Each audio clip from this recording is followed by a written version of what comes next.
चूरू के सरदार शहर में बिल्लूबास रामपुरा गौशाला प्रबंधन की बड़ी लापरवाही सामने आई है। यहां 80 से ज्यादा गायों की मौत का मामला सामने आया है। वहीं फूड पॉइजनिंग के कारण इन गायों की मौत की आशंका जताई जा रही है और इस पूरे मामले को लेकर गौभक्तों में भी आक्रोश व्याप्त है। फिलहाल उपखंड अधिकारी रीना छापा ने मौके पर पहुंचकर जांच के आदेश दिए हैं। अधिक जानकारी के लिए संवाददाता मुरली फोन लाइन पर हमारे साथ जुड़ चुके हैं। मुरली, क्या कुछ पूरी अपडेट देखिए? सुबह ये खबर आई थी जब हमने बात की, और फिलहाल क्या ताजा अपडेट है? क्योंकि देखिए 80 से ज्यादा गायों की मौत कोई छोटा मामला नहीं है। फूड पॉइजनिंग की आशंका जताई गई थी, चिकित्सक पहुंचे थे। फिलहाल क्या अपडेट, क्या कुछ निकलकर सामने आया? हाँ मनीषा जी, मैं आपको बता दूं कि अभी तक डॉक्टरों की पूरी टीम जांच में लगी हुई है। सारी रिपोर्टें पूरी गंभीरता से जांच की जा रही है। जिला कलेक्टर महोदय व जिला पुलिस अधीक्षक महोदय व पूरी डॉक्टरों की टीम 3 घंटे से एक एक जो गाय बीमार है उनका निरीक्षण लगातार कर रही है। वह पूरे डॉक्टरों की टीम बारीकी से कौन सी गाय कौन सा जल चारा खाती है उनकी भी जांच की जा रही है। मुरली, ये बताएं कि तकरीबन देखिए 20 से ज्यादा गायों की हालत गंभीर बताई जा रही थी। फिलहाल क्या अपडेट? अभी तक लगभग 90 गायों की पुष्टि हो चुकी है। 90 गायों की डेथ हो चुकी है। व अन्य 15-20 गायें हैं, उनका इलाज मौके पर डॉक्टरों की टीम द्वारा किया जा रहा है। बहुत शुक्रिया मुरली, तमाम जानकारी साझा करने के लिए आपका। तो ये हमारे सहयोगी थे मुरली, जिन्होंने बताया कि 90 से ज्यादा गायों की मौत की पुष्टि हो चुकी है और बड़ी लापरवाही है, लेकिन फिलहाल जांच पड़ताल हो रही है। धौलपुर की कोतवाली थाना पुलिस ने बड़ी कार्रवाई करते हुए अंतर्राज्यीय वाहन चोर गैंग का पर्दाफाश किया है। पुलिस ने 2 वाहन चोरों को गिरफ्तार किया है और साथ ही उनसे चोरी की 5 बाइक बरामद की हैं। इस दौरान पुलिस ने चोरी की बाइक खरीद फरोख्त करने वाले कबाड़ी को भी गिरफ्तार किया है और फिलहाल पुलिस आरोपियों से पूछताछ में जुटी है।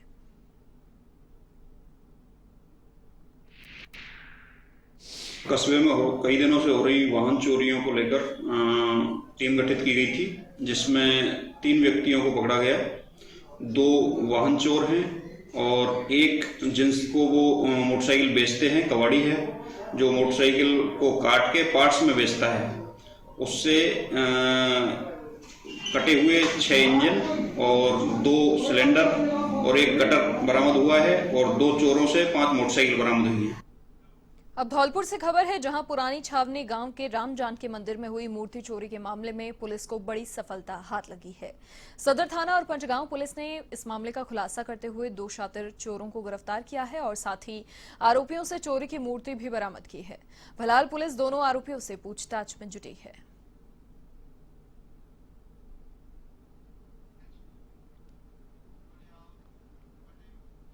अजमेर में निर्माणाधीन मकानों में लगातार हो रही सीमेंट और अन्य सामग्री की चोरी की वारदात को देखते हुए कृष्णगंज थाना पुलिस को बड़ी सफलता हाथ लगी है। पुलिस ने 4 चोरों को गिरफ्तार कर पूरे मामले का खुलासा किया है और जानकारी देते हुए थाना अधिकारी ने यह बताया कि लगातार थाने में चोरी की वारदातों की शिकायत आ रही थी, जिस पर हमने सुराग जुटाए और चोरों की तलाश शुरू की। हमने 3 आरोपी पुष्कर निवासी गिरफ्तार किए हैं और इनके साथ एक आरोपी पंचशील निवासी मुकेश को भी गिरफ्तार किया है। इन सभी के पास से चोरी किया गया जो माल है वो बरामद किया गया है और साथ ही चोर जिस मारुति वैन और टेम्पो के जरिए वारदात को अंजाम देते थे उन्हें भी जब्त कर लिया गया है।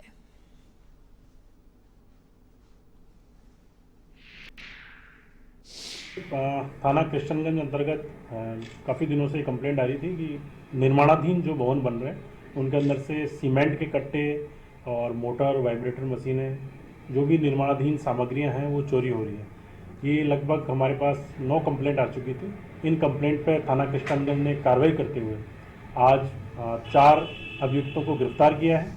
ये गिरफ्तार अभियुक्त बड़ी होकरा या छोटी होकरा पुष्कर के हैं और इनसे लगभग इन्होंने बताया कि हमने पूरे थाना कृष्णगंज में लगभग 9 वारदातें की थी, जिनमें से एक वारदात हमने सिविल लाइंस में भी की है। इस तरीके से कुल 9 वारदात करना इन्हें स्वीकार किया है। अजमेर की सेंट्रल जेल में एक बार फिर तलाशी ली गई और इस दौरान कैदियों के पास से 2 मोबाइल मिले हैं, जिसके बाद जेल की सुरक्षा व्यवस्था पर सवाल खड़े हो गए हैं। जानकारी के मुताबिक जेल प्रशासन की ओर से ली गई तलाशी में बैरक नंबर 12 में कैदियों के पास ये मोबाइल मिले और ऐसे में जेल प्रशासन ने सिविल लाइन थाने में दोनों कैदियों के खिलाफ मामला दर्ज करवाया है। पुलिस पूरे मामले की पड़ताल में जुटी है।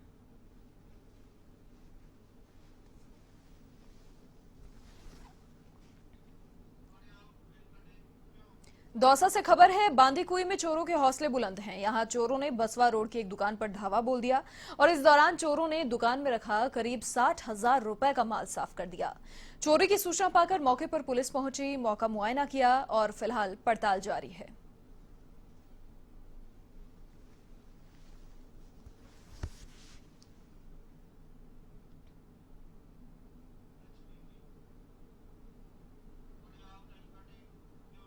बूंदी के कापरेन में खाद्य सुरक्षा एवं चिकित्सा विभाग की टीम ने 1200 किलो मिलावटी मिल्क केक नष्ट किया है। खाद्य सुरक्षा विभाग के अधिकारी गिरिराज शर्मा के नेतृत्व में इस कार्रवाई को अंजाम दिया और खाद्य सुरक्षा अधिकारी शर्मा ने यह बताया कि पिछले दिनों शुद्ध के लिए युद्ध अभियान के तहत एक कंटेनर से ये मिलावटी मिल्क केक बरामद किया गया था।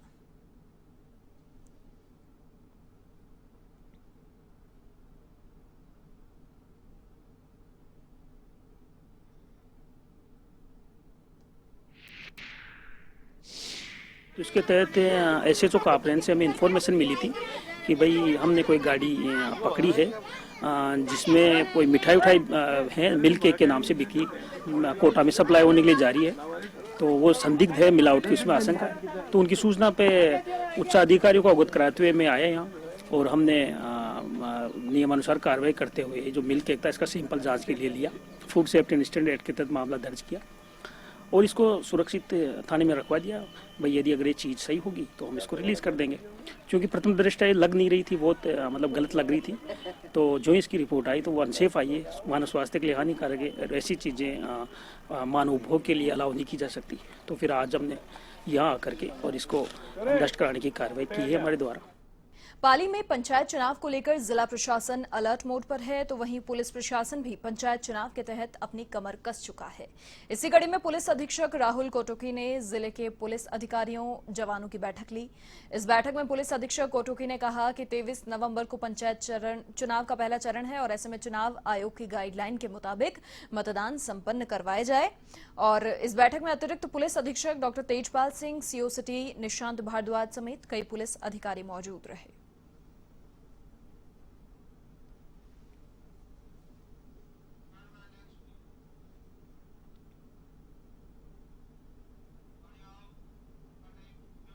सिरोही के माउंट आबू में कड़ाके की ठंड। माउंट आबू में पारा जमाव बिंदु के पास है और कार की छतों पर भी हल्की बर्फ की परत जमने लगी है। माउंट आबू का मौसम सर्द हो गया है और मैदानी इलाकों में हल्की बर्फ की परत दिखाई दी। सर्दी से बचने के लिए लोगों ने अलाव का सहारा यहां पर लिया। अब धीरे धीरे सर्दी बढ़ती जा रही है और ऐसे में माउंट आबू में पारा जमाव बिंदु के पास।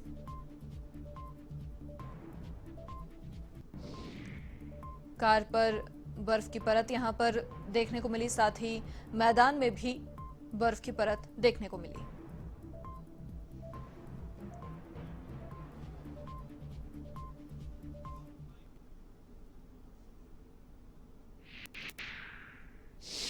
मुझे मेरे पापा आबू लेके आए और यहाँ पे मैं चाय की मजे ले रहा हूँ और आप सबको ऐसा लग रहा है कि इसका टेम्परेचर बहुत बढ़िया है और आ जाइए इधर घूमने। और यहाँ मुझे हाथ निकालने की इच्छा नहीं हो रही है, बहुत ठंड है। ऐसे में मेरे पापा मुंह से धुआं निकल रहा है और मुझे मेरे पापा सुबह सुबह लेके आए इधर चाय पिलाने। मुझे इधर बहुत मजा आया। खबर करौली की टोडा भीम से है, जहां नगरपालिका चुनाव को लेकर भाजपा कार्यकर्ताओं की बैठक आयोजित हुई, जिसमें राज्यसभा सांसद डॉक्टर किरोड़ी लाल मीणा ने भाजपा में शामिल होने वाले कार्यकर्ताओं को सदस्यता दिलाई।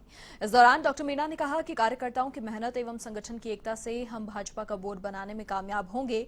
और बैठक के बाद डॉक्टर मीणा के नेतृत्व में कार्यकर्ताओं ने कस्बे में झंडा रैली निकाली।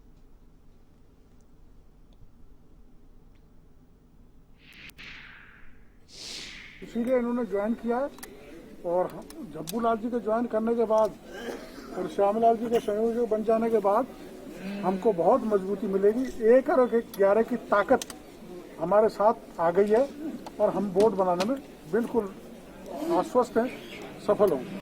चित्तौड़गढ़ में मानवता को शर्मसार करने वाला मामला सामने आया है, जहां एक कैंटीन मालिक ने अपने यहां काम करने वाले कर्मचारी को सैलरी मांगने पर इतना पीटा कि उसकी जान चली गई। मामला जिला अस्पताल में चलने वाली कैंटीन का है। यहां कैंटीन मालिक पर आरोप है कि उसके कर्मचारी ने दीपावली पर घर जाने के लिए उससे सैलरी मांगी। इस पर कैंटीन मालिक ने उससे मारपीट की और इसमें युवक गंभीर रूप से घायल हो गया। इसके बाद उदयपुर के एक अस्पताल में उसने दम तोड़ दिया। इस घटना के बाद मृतक के परिजनों में आक्रोश व्याप्त है। उन्होंने पुलिस अधिकारियों से भी मुलाकात कर आरोपी कैंटीन मालिक को गिरफ्तार करने की मांग की है और इस मामले में कोतवाली थाना पुलिस ने जांच भी शुरू कर दी है।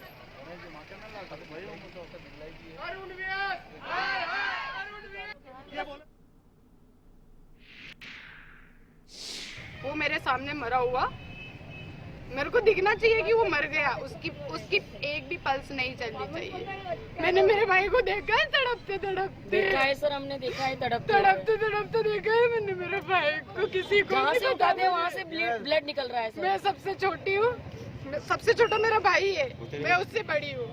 फोन पे कैसे बात की वही बताएंगे। क्या तू कहाँ है? तेरे पास आती हूँ, तेरे भाई ने मेरे को सौंप के गया है, तेरा भाई मेरे को सौंप के गया है। अंदर है वो भाई। मुझे मेरे भाई को मारा था 2 बजे, मुझे नहीं पता था क्यों मेरे भाई को मार के फोन लगा रहा है सर इसके। मार के फोन लगा रहा है। मैंने उसको 2-3 बार, एक बार वापस कॉल किया, एक बार बोलता है कि मैं ना उसका पता लगते ही बताता हूँ। हमारे देश के जवान जहां सरहद पर मुस्तैदी से अपनी ड्यूटी करते हैं, वहीं सामाजिक सरोकारों को निभाने में भी पीछे नहीं रहते। बीकानेर के खाजूवाला में बीएसएफ के जवान ऐसा ही कुछ देश के नौनिहालों के लिए कर रहे हैं। सरहदी इलाकों में तैनात इन जवानों ने इन क्षेत्रों में रहने वाले बच्चों के लिए कंप्यूटर लैब की स्थापना की है, ताकि बच्चे शिक्षा से जुड़े रहें। खाजूवाला में सीमा सुरक्षा बल 127वीं वाहिनी के जवानों ने ग्राम पंचायत 14 बीडी के गांव 10 बीडी में सिविक एक्शन कार्यक्रम के तहत इस पहल को अंजाम दिया और इस कार्यक्रम का उद्देश्य बच्चों में डिजिटल शिक्षा का प्रचार करना है।